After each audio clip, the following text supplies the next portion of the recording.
Listo entonces para comenzar esta charla. Juan Pablo, todo tuyo. Adelante. Bueno, gracias. Voy a tratar de hacerlo lo más cortito que podemos porque nos quedan 35 minutos a partir de ahora. ¿Cómo te ves, Fer? Estoy entre medio de dos doctores, dos personas que saben muchísimo del tema en nutrición. Fer le ha dedicado muchísimo tiempo principalmente al tema de nitrógeno en maíz y él nos va a estar completando con todos los otros nutrientes. Me prometiste azufre, fósforo, zinc, todo eso en 10 minutos. Vamos con vos. ¿Empezamos? Dale. Bueno, vamos a ver, 35 minutos, Agustín. Totales. Estamos totales, con preguntas. Estamos mal. Bueno, yo voy a hablar un poco acerca de lo que es el manejo del nitrógeno, maíz tardío y de segunda. Es un trabajo que publicamos, pero quería dar un poco de contexto. El contexto es que nosotros vamos el maíz tardío o el maíz en general lo vamos a enmarcar dentro de lo que son los desafíos de lo que es la agricultura, en el cual nosotros no solamente tenemos que tratar de incrementar la producción o mejorar la calidad de nuestros granos, sino que tenemos que enmarcar el maíz dentro de lo que es el manejo de la sustentabilidad, ¿no? O sea, hay muchas cuestiones, la pueden ver en el gráfico, acerca de cuáles son las cuestiones alternativas que tenemos que tener que tienen que ver con conservar los recursos naturales, disminuir la erosión, dar el valor agregado, etcétera. Pero son desafíos que están al mismo tiempo. Yo me voy a focalizar en por qué el maíz es importante dentro de esto. Les muestro esto rápido, esto es un mapa que hace el INTA y que nos están mostrando cuál es la ocupación del suelo. Lo que está arriba es el invierno, lo que está abajo es el verano. Lo que está arriba en invierno, fíjense que hay mucho marrón, cuando es marrón es que no hay cultivo. Abajo, en el verano, hay mucho verde y azul. El azul es el maíz, el verde la soja. O sea que ocupamos bien el verano y el invierno le fallamos un poquito. ¿Y por qué? Y bueno, eso va a ser una de las cuestiones más grandes de la sustentabilidad que tenemos en nuestras regiones. ¿Cómo hacemos para hacer un mejor uso de los recursos suelos, los recursos naturales que tengamos? Y el maíz, si bien ocupa un lugar importante, yo les voy a mostrar cuáles son los desafíos que tenemos que tener. Hoy, esta mañana, estoy viendo alguna charla acerca de lo que es la brecha de rendimiento. O sea, existen brechas de rendimiento. Este es un mapa que está actualizado al 2023 y nos muestra que el maíz se está logrando aproximadamente un 53% de lo que podría lograr a nivel nacional con toda la variación que pueden ver en ese mapa. O sea, hay una oportunidad ahí para mejorar. Y si nosotros hacemos una foto acerca de la fertilidad de nuestro suelo, acá le pongo los mapas para el 2018, hay un mapa en el 2025, mostrándonos cómo lo que está siempre a la izquierda es el suelo que está en condición natural, y si nos vamos hacia la izquierda son dos muestreos en 2 años, mientras más rojo, más pérdida y degradación de suelos química, tenemos suelos degradados. Eso es nuestro ambiente. Tenemos brechas, tenemos suelos degradados, suelos que se ocupan con bajo proporción en el tiempo, son todos nuestros problemas de la sustentabilidad. Entonces el manejo de la nutrición de los cultivos juega un rol esencial ahí. Tenemos un efecto inmediato que queremos tener con el manejo de los nutrientes, que es que nos rinda más el cultivo, evidentemente, pero también queremos un desafío a largo plazo como para poder usar los cultivos y cómo diseñamos nuestro sistema de producción para poder lograr la fertilidad de largo plazo. ¿Estamos? Son los contextos y son los desafíos que estamos mostrando para poder producir. Existe una brecha nutricional, que ahora se le voy a contar un ratito. Esta brecha nutricional es cuánto nos falta a nosotros alcanzar de ese máximo que podemos dar por el efecto solamente del nutriente, que tiene que ver con el tipo de suelo y la fertilidad. ¿Y qué potencial de rendimiento podemos llegar a tener en cada uno de esos lugares? Eso nos va a determinar cuánto podemos hacer. Acá hay un cálculo que mostrando, que lo hicimos con Nahuel Raucicalvo para alguna presentación, que mostrando que 7.600 es el rendimiento promedio actual nacional. Es un promedio nacional, pero me sirve para identificar. Y la dosis de nitrógeno que se aplica promedio de 70 kilos, bastante bajo. Si nuestro rendimiento alcanzable es de 11.500 que podemos llegar a lograr, o sea que nosotros estamos con una brecha de rendimiento entre 7.600 y 11.000 y una brecha de aplicación, usando un cálculo de demanda, de casi 70 kilos de nitrógeno. O sea, tenemos casi un 34% de brecha de rendimiento y un 50% de brecha por nitrógeno. ¿Estamos? O sea, esto es lo que nos está faltando a nosotros para poder llegar a alcanzar el nitrógeno bajo un papel importante. Entonces vamos a agarrar, yo era el maíz tardío y maíz segunda, pero voy a contar qué conocemos del manejo del nitrógeno en el maíz temprano, qué herramientas tenemos y habíamos desarrollado. Nosotros en un trabajo de tesis de Adrián Correndo y muchos autores y con un relevamiento en todos esos sitios de Argentina, de investigaciones del INTA y de la universidad, mostrando muchos años, habíamos determinado que en promedio, y si este es el gráfico que siempre muestro, mostrando cómo es un maíz de primera, en el cual venimos de un barbecho largo del año anterior, sembramos en septiembre-octubre, en promedio uno puede tener unos 80 kilos de nitrógeno, que es lo que tiene la siembra para mostrar, y viendo esas respuestas, Uno puede determinar diferentes umbrales de producción entre 130 y hasta casi más de 200 kilos, dependiendo del potencial de rendimiento. Yo lo paso rápido, si quieren después charlamos pozos porque es para contarles qué es lo que teníamos. Habíamos determinado cuál era la disponibilidad inicial y de acuerdo a eso habíamos visto que ese umbral de respuesta, de acuerdo a ese potencial de rendimiento, iba aumentando, ¿no? Ese aumento en el rendimiento por potencial de respuesta era independiente, era independiente del suelo. Por cada tonelada que yo aumentaba el potencial de rendimiento de mi ambiente, yo tenía que aumentar 22 unidades de nitrógeno para poder mejorar el rendimiento. Y que esa respuesta rápido dependía del tipo de suelo. Si era fina, medio gruesa, la respuesta iba a estar bajando. O sea, suelo, potencial de rendimiento, disponibilidad de nitrato, era todo diferente, esto es lo que conocíamos. Y esto está resumido y lo pueden ver en esta aplicación, que se puede ver que está todo resumido. Entonces, para maíz de primera, combinando eso y las relaciones de precio, podemos sacar cuál es lo que teníamos para maíz. ¿Estamos ahí? Esto es lo que conocemos del maíz primera. Ahora, ¿qué pasa cuando hacemos un maíz tardío o un maíz de segunda?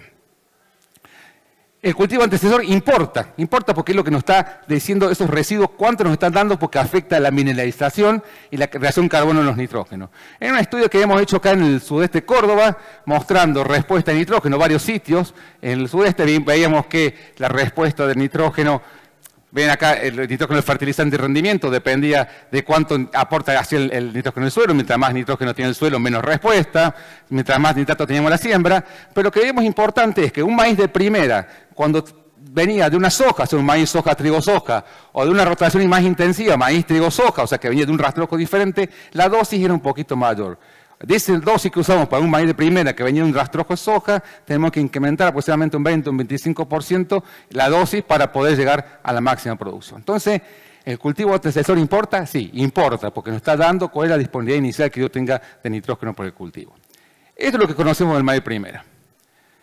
¿Y qué conocemos del manejo del maíz de siembra tardío o segunda? Y empezamos a ver. Segunda es cuando viene después de un cultivo. Tardío es este maíz que lo tenemos 8 meses después de la cosecha de soja, lo sembramos en diciembre y aprovechamos una fertilidad natural del suelo. Y acá le voy a mostrar el resultado de una publicación que hicimos el año pasado, juntando también muchos ensayos en región pampeana. Fíjense, lo hicimos este experimento sobre barbecho, sobre este maíz de largo, el maíz tardío, pero también haberlo hecho sobre una arveja, que es muy común acá en la zona sur, norte de Buenos Aires, sur de Santa Fe. Hacerlo sobre vicia como un cultivo de cobertura o hacerlo como trigo, que también es un cultivo bastante importante en el cual tenemos. Entonces, recién les dijimos que en los maíces de primera el antecesor importa. Acá el antecesor no lo tenemos el año anterior, lo tenemos casi un mes antes. Entonces, ¿cómo nos está afectando? Entonces, tenemos diferentes dinámicas del nitrógeno. Fíjense que si tenemos un trigo, el trigo absorbe nitrógeno, tiene una alta demanda de nitrógeno, no hace un rastrojo con una relación carbono-nitrógeno bastante alta, con lo cual hay un poco de inmovilización. Si tenemos una leguminosa, una arveja, una vicia, hay fijación biológica, pero cuando yo tengo arveja me la llevo con el grano al nitrógeno. Si lo hago una vicia, lo estoy dejando en el suelo. O sea, estoy afectando bastante fuerte lo que es la dinámica de nitrógeno en el cultivo. ¿Qué es lo que vimos durante estos ensayos? Lo que está puesto acá es básicamente, no quiero usar el puntero porque es como la batiseñera, así que no pasa nada. Fíjense, lo que habíamos, si nosotros veíamos y pinchamos a 60 centímetros, pinchábamos el suelo, nosotros lo que veíamos es que si tanto barbecho como vicia como arveja, teníamos contenidos en kilos de nitrógeno bastante similares, o sea, altos, ¿no? Hasta casi más de 100 kilos. Cuando el trigo se diferenciaba de ese grupo de datos, mostrándonos que siempre teníamos menos, y algo que esperábamos. Yo les dije recién, un alto consumo de nitrógeno del cultivo antecesor y esta relación carbono-nitrógeno que nos está inmovilizando. Hicimos la misma curva de respuesta, ponemos en el grid GX cuánto tenemos 60 centímetros más fertilizantes, son las clásicas respuestas. El rendimiento relativo de que nos da 1 significa que no hay respuesta. Y lo que nos mostró básicamente es que independientemente del antecesor, un umbral bastante común, aproximadamente 175 kilos de nitrógeno que nosotros tenemos que estar disponible para poder tener.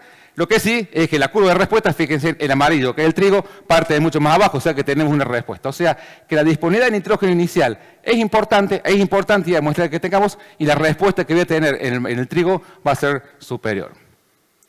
Fíjense que quisimos calcular cuánto nitrógeno aportaba la vicia, por ejemplo, o cuánto nitrógeno no nos aportaba el trigo. Entonces, si nosotros agarramos, hacemos una franja testigo, en el cual veíamos cuánto nitrógeno absorbía. Lo que absorbe esa franja es lo que le dio el suelo o lo que le dio normalmente. Pero, si hacemos la diferencia, ¿no?, entre, estos son 2 campañas de 2 años, entre cuánto nitrógeno absorbió un barbecho, o sea, sin nada, y cuánto absorbió la vicia para tenerlo como cultivo de cobertura, vemos que el efecto neto de ese cultivo fue entre 32 y 40 kilos por hacer el cultivo de cobertura. Fíjense que cuando lo hacemos barbecho contra arveja, casi no hay diferencias, y contra el trigo tenemos un efecto negativo de una inmovilización bastante importante. O sea, este es el número que por ahí siempre queremos saber cuánto nos aporta la vicia para hacer el número económico. Buscamos algún proxy para poder determinar de dónde viene esa vicia. Lo que está graficado acá es la respuesta del cultivo de maíz a la fertilización y cuánta biomasa de vicia, ¿no? Porque nosotros partimos, si nosotros medimos cuánta biomasa tiene la vicia, hay un punto en el cual cuánto nos estaría aportando nitrógeno. Y lo que vimos básicamente es que si la vicia llegaba a 5.000 kilos de materia seca, el cultivo de maíz sucesor, fíjense, no aumenta el rendimiento. O sea, es a lo que tenemos. Generalmente vamos a una vicia que nos rinde 2.000 kilos, 3.000 kilos. Bueno, esa vicia no nos alcanza para poder alcanzar la respuesta y capaz que tengamos que actuar con fertilización. ¿Está?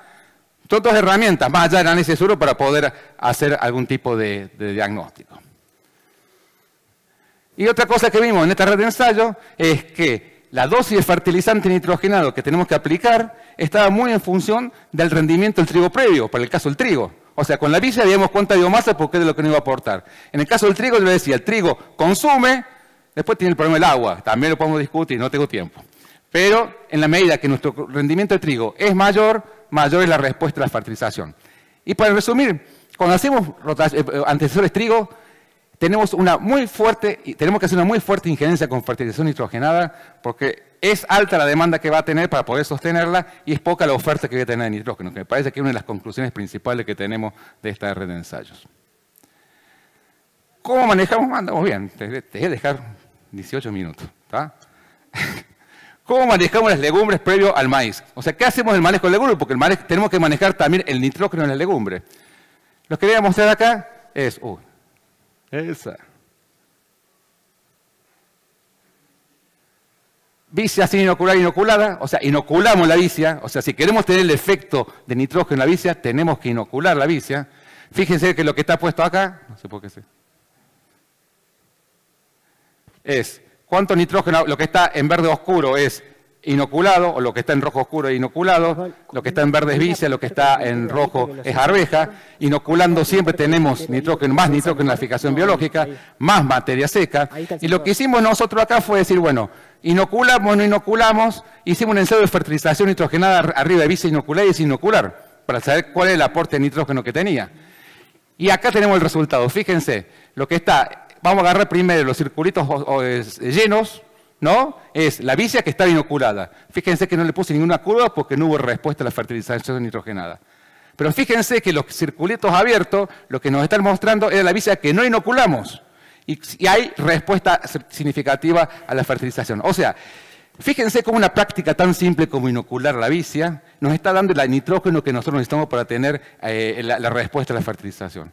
O sea, no nos olvidemos de eso, no nos olvidemos de inocular las leguminosas en la secuencia de cultivo. En la arveja, bueno, fue un poquito mejor, pero el efecto de inoculación fue bastante importante. O sea, algo muy simple me afecta la dinámica del nitrógeno en el cultivo siguiente. Y para cerrar, este es un trabajo de Tito Gude de hace algunos años mostrando lo mismo. Fíjense, el testigo es dosis de nitrógeno sobre el rendimiento sobre vicias con inoculación o con inoculación y fertilización. Y fíjense que la primera curva de respuesta, que son los círculos negros, es el testigo, ¿no? O sea, el que no tuvo vicia. Y fíjense que dentro de las vicias siempre las que están superior o arriba son aquellas que tienen una mejor nutrición fosforada. O sea que si encontramos un suelo deficiente, vamos a vicia, en un suelo deficiente en fósforo, vamos y medimos, y vamos a corregir para poder tener el efecto del nitrógeno que tenemos posteriormente. Fue rápido, ahora viene Agustín, así que aguárdense. Mensaje para llevarse. Para el diagnóstico de la fertilización nitrogenada es importante definir el rendimiento objetivo y el tipo de suelo, eso lo tenemos claro. Las secuencias, para que se corra el maíz secuencias diferentes van a afectar la respuesta del cultivo de maíz, lo vimos tanto para maíz primero como para maíz tardío. Y en el caso del maíz tardío, la trigo mayor demanda que soja o arveja y la vicia el que tenía la menor tipo de respuesta. La bicia como antecesor de maíz siembra tardía aporta el nitrógeno necesario por la producción dependiendo de la producción de materia seca que tengamos. La materia seca es un proxy, vamos a medir materia seca, además de lo que hay en el suelo. En el análisis económico de la bicia también hay que meter otras cosas, porque la bicia nos aporta nitrógeno, pero también aporta otros servicios como el control de malezas, ¿no? Entonces, en ese número general de hacer la bicia, porque dice, le vamos a pegar a la bicia todo el costo que tiene, porque la semilla tiene su costo, etcétera, pero pensemos cuánto tiene que aportar y cuánto puede llegar contra maleza, erosión o algún otro servicio ecosistémico. Lo otro es importante conocer la ubicación del maíz en la secuencia para saber cómo es la fertilización en el largo plazo. Más allá del maíz, les dejo esto. Es un ensayo, siempre lo muestro porque es muy notable acerca de esto de la diversificación. Tenemos un ensayo de larga duración en olivero, pasaron 16 años. Lo que hicimos fue hacer diferentes secuencias, que son soja-soja, maíz, soja, trigo, soja, de tercios, o una maíz, trigo, soja, que es sin la soja de primera, con y sin cultivos de cobertura, y 2 mensajes para que se lleven. Fíjense primero, lo que hicimos después de 16 años fue sembrar todo soja. O sea que lo que estuvimos evaluando fue el efecto residual de la rotación. Evidentemente, el que venía de monocultivo, quedó atrás de todo. Todo lo otro rindió más la soja. Fíjense que fue una soja de una campaña seminiña, fue la 2021-22, o sea, fue bastante seca por los rendimientos. Pero fíjense que, primero, de toda secuencia, soja, cultivo de cobertura de soja, el verde oscuro, ocupaba el 70% del año. O sea, estaba ocupando más el suelo.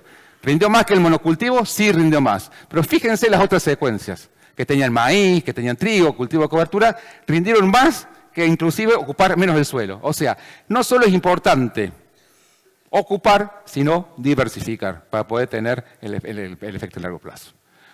Muchas gracias. Este es un congreso que estamos organizando 9, 10 y 11 de septiembre en Córdoba, de Ecofisiología del Ecosistema. Los invitamos a todos para que puedan inscribirse. Parece que es una instancia importante para hacer el intercambio que tenemos sobre el lugar donde manejamos las decisiones de la agronomía, que son los cultivos y los sistemas de producción. Wow, muchas gracias. ¿Cuál es? ¿Este? Fernando. ¿Ese? Este va ¿Solo ese nada más? Sí. Bueno, buenas tardes a todos. Muy rapidito, muy rapidito. Muchas gracias. Bueno, a mí me toca complementar lo que Fernando les contó. Rápido. Entiendo que está saliendo de presentación. Bárbaro. Voy a arrancar así.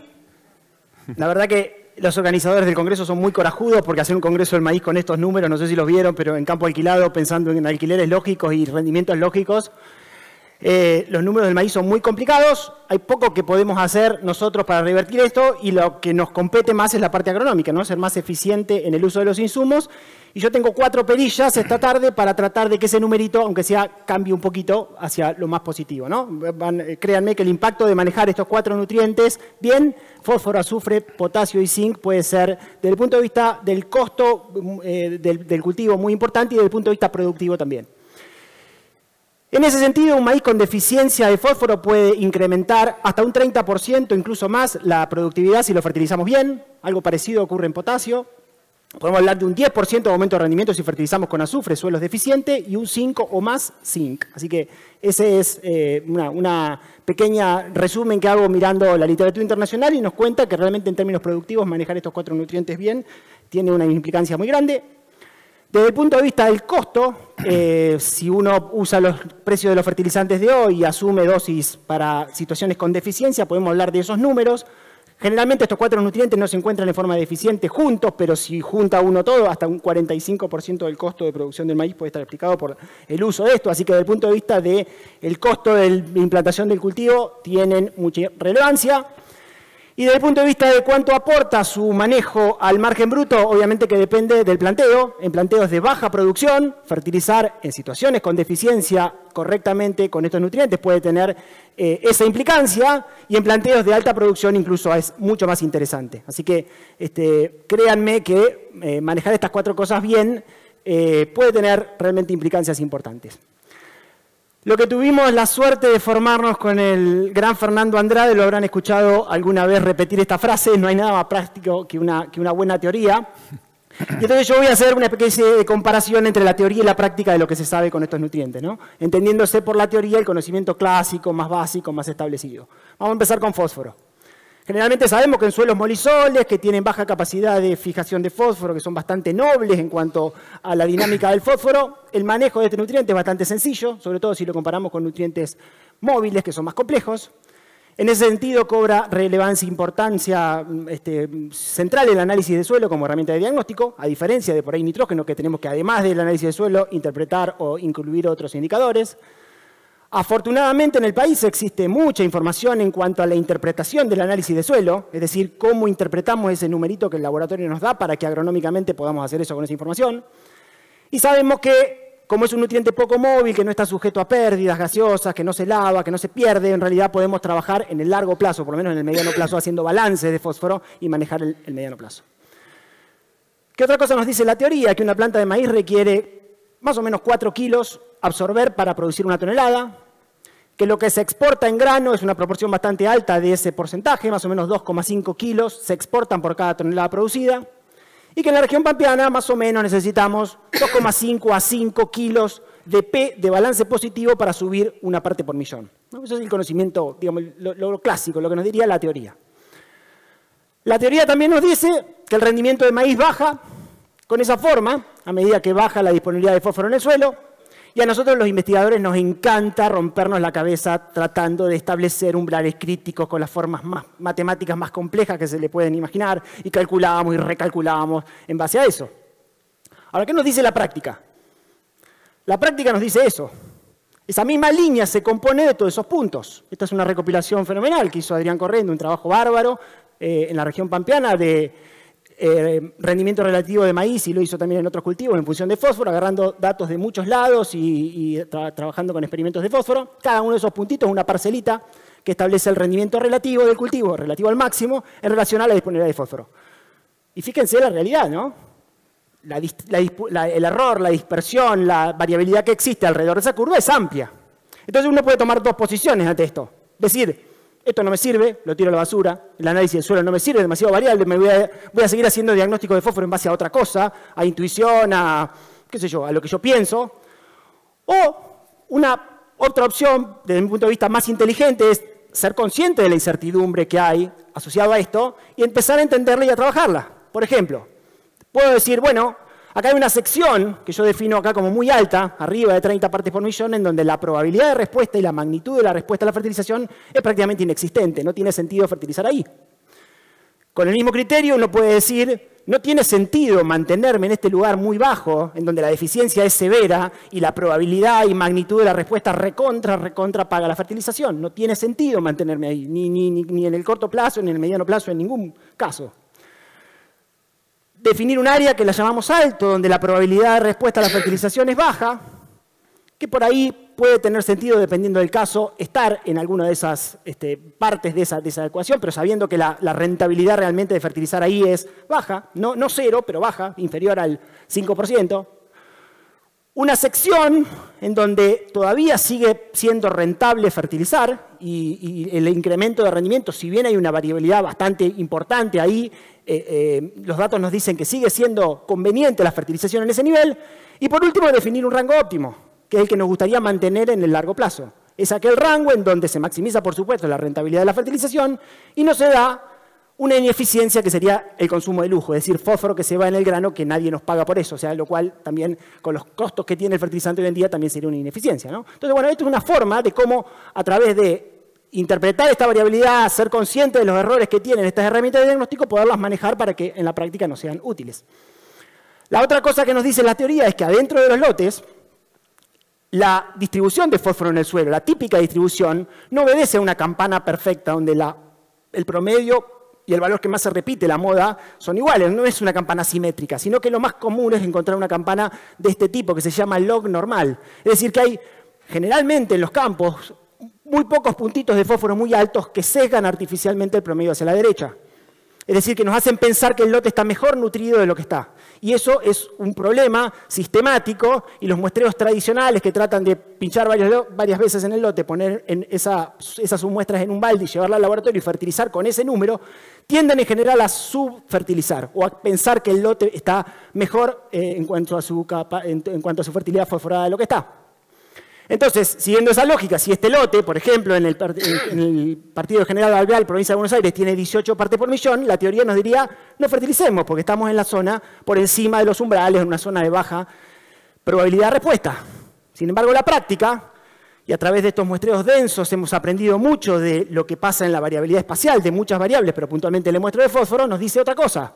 Nos dice que hay puntitos de rojos a verdes en ese lote, o sea que ese 18 está compuesto por una distribución que es bastante parecida a la que le mostraba en forma teórica log normal, y que si uno zonifica a través de un protocolo de interpolación esto, se encuentra con zonas en donde ciertamente no hace falta fertilizar, pero zonas que están sujetas a una deficiencia y probablemente sea muy rentable fertilizar en esas zonas rojas, ¿no? Entonces, tomar un promedio, o sea, sería una ineficiencia en lotes con este tipo de variabilidad.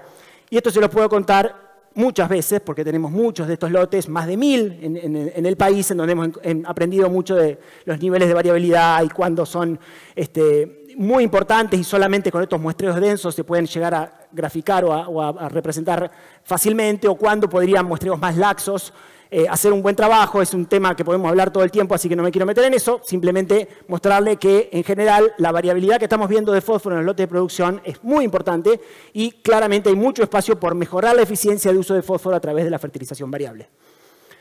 La otra cosa que nos dice en la práctica, y esto es un trabajo que estamos escribiendo con el doctor Flavio Gutiérrez Bohem, esto es 5 años de experimento en la chacra experimental Belloc, en donde medimos muchas cosas asociadas a la fertilidad con fósforo, y entre ellos medimos fósforo en grano en todas las parcelas durante 5 años. Vemos que ese nivel de fósforo de 2,5, o sea, digamos, ese valor de concentración de fósforo en grano no es constante. Hay variabilidad alrededor de ese valor que siempre nosotros usamos en forma constante. Y hay dos cosas interesantes de esto. En principio, que a medida que bajamos de 15 partes por millón, obviamente la planta está más estresada en fósforo, entonces la concentración es menor, probablemente en condiciones más restrictivas o más de deficiencia más marcada no tengamos que usar ese 2,5, podamos usar un menor valor. Y algo interesante es que no detectamos un consumo de lujo muy importante, cosa que nos sorprendió porque pensamos que a partir de 20 partes por millón se iba a subir linealmente la concentración de fósforo en grano, lo cual es una buena noticia porque nos alienta a hacer manejos por ahí más simplificados, algo así como hacen los americanos, de por ahí de fertilizar cada 2 años o cada 3 años, sin mucho miedo de que se nos vaya demasiado fósforo en los granos y que nadie nos pague por ese fósforo, ¿no? Por lo menos nuestros datos nos están diciendo eso, ¿no? Que aparentemente el consumo de lujo empieza a aparecer en niveles de disponibilidad más altos de lo que nosotros originalmente pensábamos. Y después, bueno, ¿qué nos dice la práctica en cuanto a la evolución en el tiempo? En este mismo trabajo de la chacra Belloc, en realidad la teoría nos dice que si ponemos menos fósforo en el tiempo, el fósforo se nos va para abajo. Si ponemos lo mismo que los cultivos se llevan, el fósforo se mantiene. Y si ponemos más, el fósforo sube, ¿no? Y bueno, en este experimento, en cada parcela todos los años íbamos aplicando dosis creciente de fósforo. Y sí, eso pasa.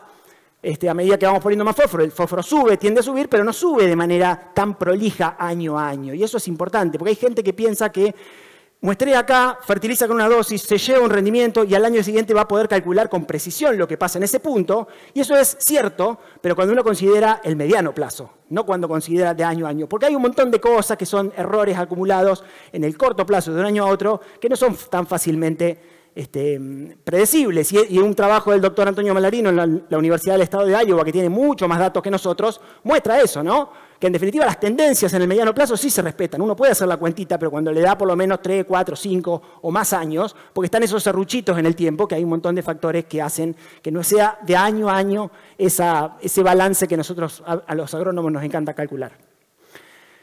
Y la fertilización variable nos ayuda obviamente, a incrementar los niveles de fósforo en aquellos campos donde hay deficiencia, pero sobre todo a disminuir la variabilidad. Y tenemos bastantes datos que nos muestran que eso es así, ¿no?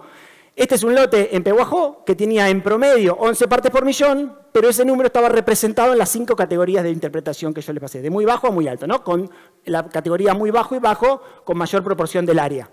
Después de 5 años de fertilización variable, utilizando los balances, lo que logramos es, bueno, algo que se aleja de lo ideal. Yo hubiera querido que todo el fósforo esté en el óptimo, toda la superficie esté en el óptimo, ¿no? Que hubiera funcionado perfecto la fertilización variable. Bueno, no funciona en forma perfecta, pero por lo menos bajamos la proporción del área del lote en el muy bajo, redujimos un poco en el bajo, y bueno, se nos fue para allá porque, bueno, hubo sequía y nosotros sobreestimamos la exportación y tendimos a sobrefertilizar en algunos casos, ¿no? De nuevo, esto no es perfecto, pero es muy útil para atender a la eficiencia en el uso del fósforo en lotes con variabilidad como este que les muestro. Hablar de algunas cosas de potasio. El potasio es un catión poco móvil en el suelo, un manejo que generalmente se sugiere similar al de fósforo porque no está sujeto a pérdidas muy importantes. Entonces el análisis del suelo es un buen indicador, o por lo menos es el indicador que más se usa para diagnosticar su deficiencia. Y de manera similar al fósforo cobra importancia el balance de fósforo en el suelo. La teoría nos dice algo similar, que en realidad se pueden establecer buenas o relativamente buenas asociaciones entre el rendimiento relativo y el potasio intercambiable, pero la práctica nos dice que hay dispersión. Incluso este es un trabajo de la tesis de doctorado de Óscar Ávila de INTA Balcarce, donde hizo un gran trabajo en varias regiones del país, estableciendo la primera curva de respuesta a potasio, la primera calibración, lo cual es algo muy inédito en Argentina. Si uno le pone más datos, van a ver que van a encontrar la misma variabilidad o incertidumbre que vemos en fósforo. Y entonces lo mismo hay que hacer, ¿no? Tratar de no casarse con un umbral crítico y definirlo, sino más bien interpretar la probabilidad asociada a cada rango y tratar de usar esa información para fertilizar, ¿no? Tomando el rango, la decisión desde el punto de vista empresarial, usando esta información técnica como insumo. El potasio se nos viene, empezó en Uruguay, pero viene para abajo. Ese es el mapa que hizo Fertilizar, que mostró Hernán Sainz Rosas en el último congreso. Cada vez esto, bueno, se nos va a venir como una realidad, ya estamos cerca de el rango superior del óptimo. O sea, es muy probable que en la región pampeana dentro de 5 o 10 años, no sé cuándo, empecemos a encontrar deficiencias de potasio y eso, bueno, vamos a estar bastante mejor entrenados sí, mucho mejor para esperarla por la información que se ha desarrollado.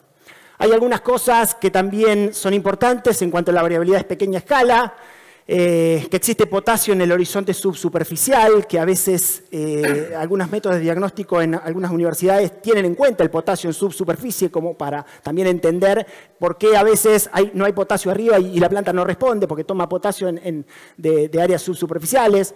Está el potasio no intercambiable, que también ayuda a que ese potasio en solución se vaya retroalimentando, se vaya recargando. Entonces, a veces también es importante medir el potasio no intercambiable.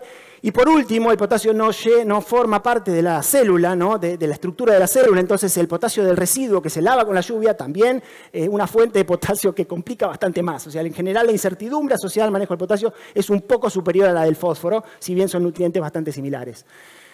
Y en cuanto a variabilidad de potasio espacial, esto es un caso en Uruguay, pero en Entre Ríos pueden encontrar mapas similares, estamos viendo valores de variabilidad espacial en el potasio muy importantes. En este lote, por ejemplo, el 50% del área en el rango muy bajo y hay un 24% en el rango alto, en donde no haría falta fertilizar. De nuevo, ¿cómo se encara un lote de estos sin fertilización variable? Obviamente que es una frazada corta en donde se fertiliza en lugares innecesarios y probablemente no se llegue a las dosis correctas si uno trabaja con promedio, ¿no?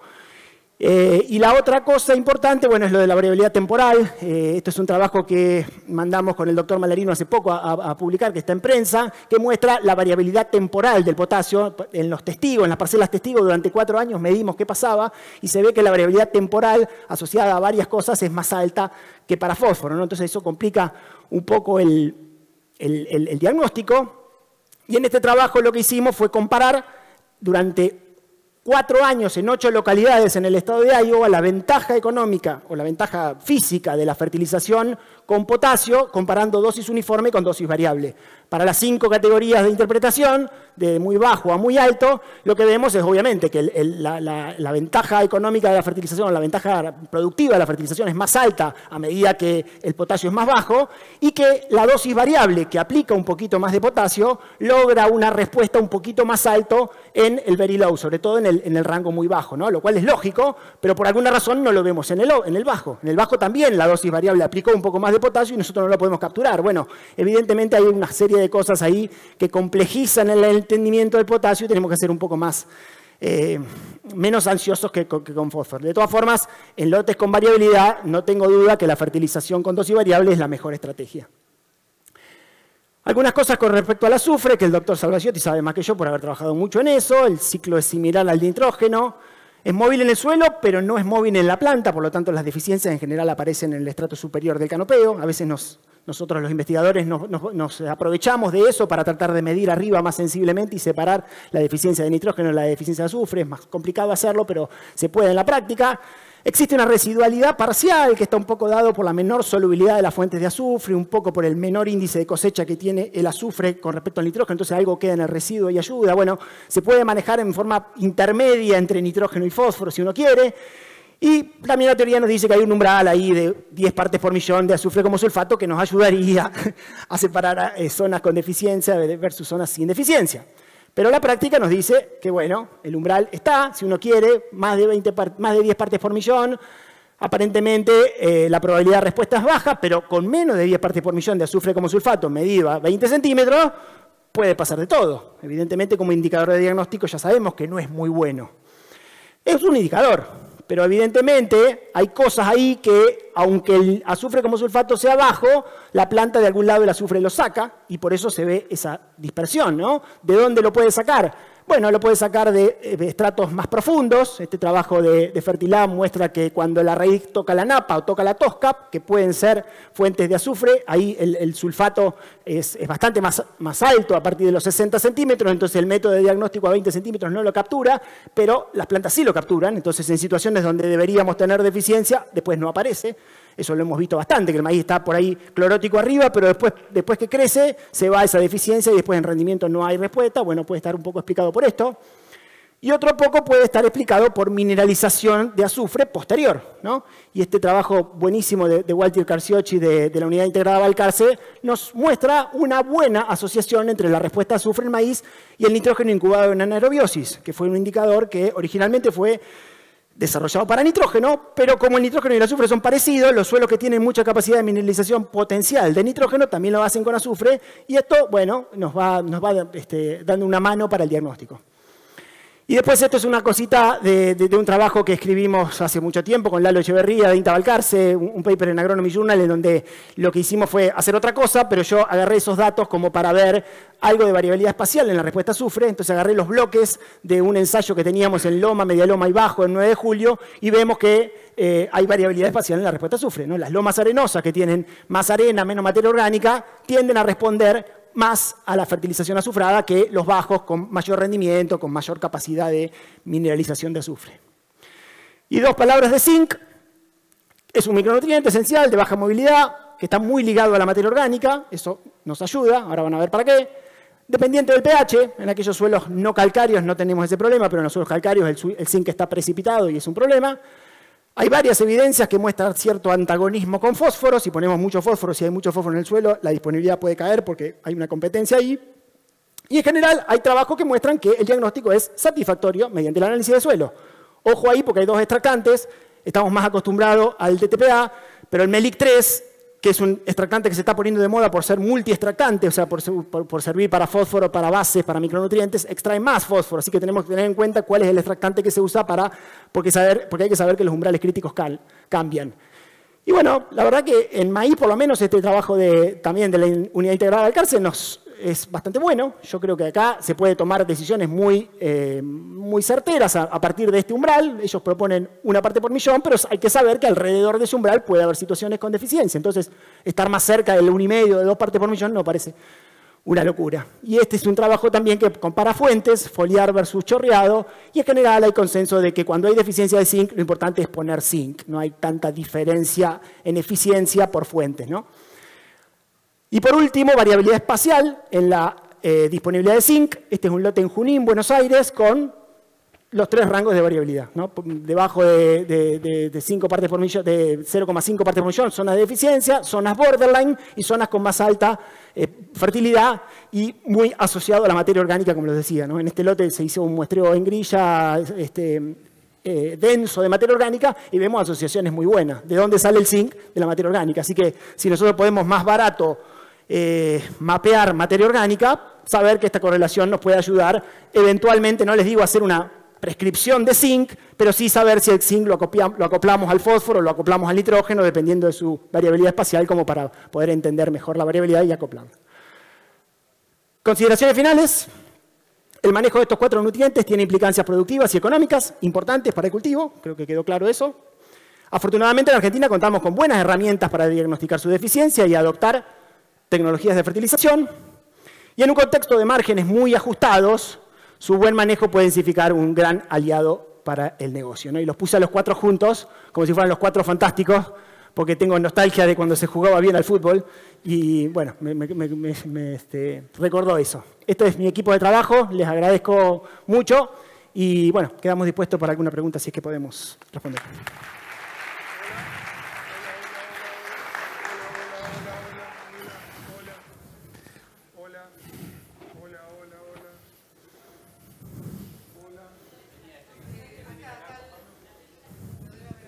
¿Lo apagaron? Hola, ahí está. Era yo, siempre la culpa es mía. Pará, Agustín. ¿No? Solo tomo agua y vuelvo. Vamos a hacerle una sola pregunta porque venimos recuperando el tiempo, pero estamos muy ajustados. Y van a ser referidas a temas que no tocaron, pero que siempre los productores nos consultan. Fer, hablaste muchísimo de nitrógeno, no dijiste nada de momento para nuestra zona.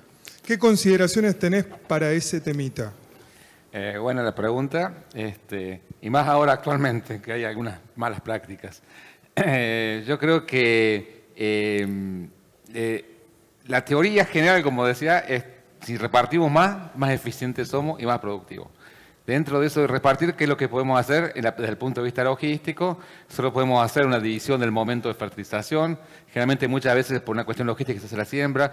Yo, si me decís cómo te recomiendo el nitrógeno, tratar de particionar el nitrógeno, hacer si usamos algún chorreado, algún boleado, B4, B5, tenés maquinaria para poder entrar hasta un poquito más allá. Yo creo que lo óptimo para mí sería poder dividirlo. Después de decisiones podemos charlar abajo, cómo puede hacer, sería la primera. Pero hay algo que se está haciendo una exageración, es la fertilización anticipada, ¿no?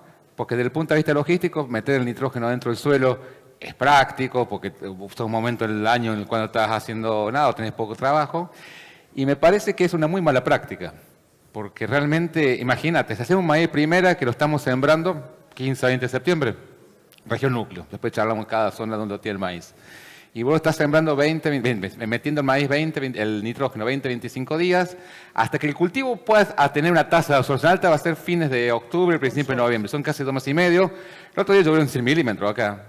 Entonces, la capacidad de pérdida es bastante amplia. Nosotros tenemos algunos experimentos que hicimos hace bastantes años haciendo las incorporaciones anteriores, siempre están por detrás de las incorporaciones a la siembra o las divididas. Clarísimo. Gracias, Fer.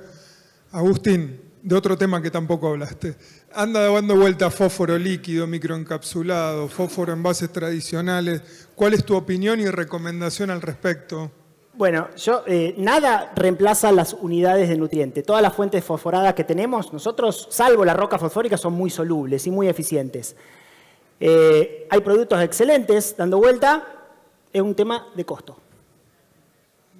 Bien, ¿hasta ahí? Bárbaro. ¿Qué otra cosa querés que diga? No, nada, por eso. Y cantidad, que se ponga la cantidad que... Claro.